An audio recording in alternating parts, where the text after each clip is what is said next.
В одной группе Курска в соцсети появилась публикация, которая никого не оставила равнодушной, но только на словах.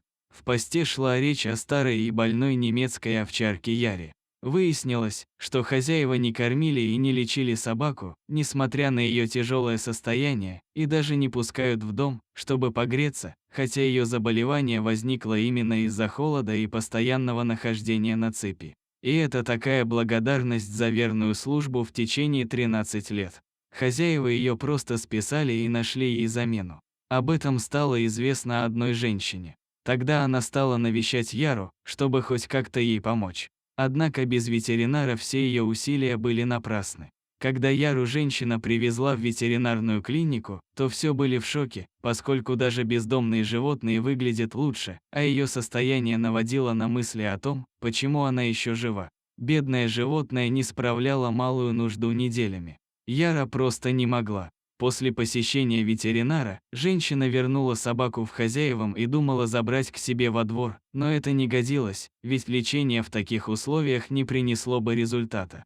Подключились волонтеры и стали думать, как спасти Яру. Первым делом они решили познакомиться с собакой. Они увидели, что у собаки стоит даже не будка, а полуразвалившийся деревянный ящик, а рядом нет ни еды, ни даже воды. Животное сидело на цепи, передвигалось Яра с трудом и глядела на людей несчастными глазами. Волонтеры еле сдерживали свои эмоции при этом взгляде. Питомица сразу стала идти на контакт, вероятно, надеясь, что ей помогут.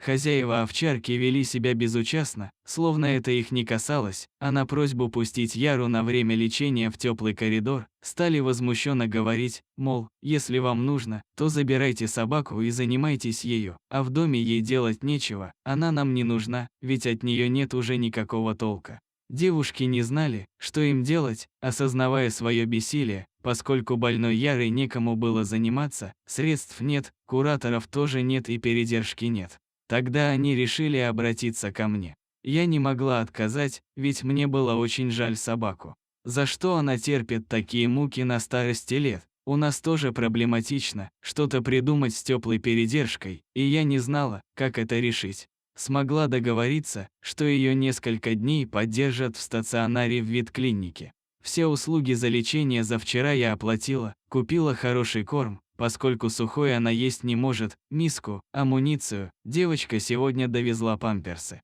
Ярочка все принимает с такой благодарностью, хотя это не ее вина, даже лечение, которое не особо приятно, наконец довольна и с аппетитом кушает.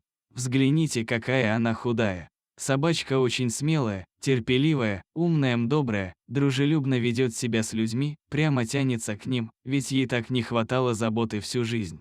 В стационаре тепло и спокойно. Конечно, со здоровьем плохо, но у Яры появилось желание жить. Она каждый день ожидает наших волонтеров, которые обязательно придут, принесут вкусной еды, выведут на прогулку, приласкают и скажут, что все будет хорошо. Ветеринары в клинике отличные и все делают по своей возможности. Я очень надеюсь, что они смогут справиться с ее сложным заболеванием.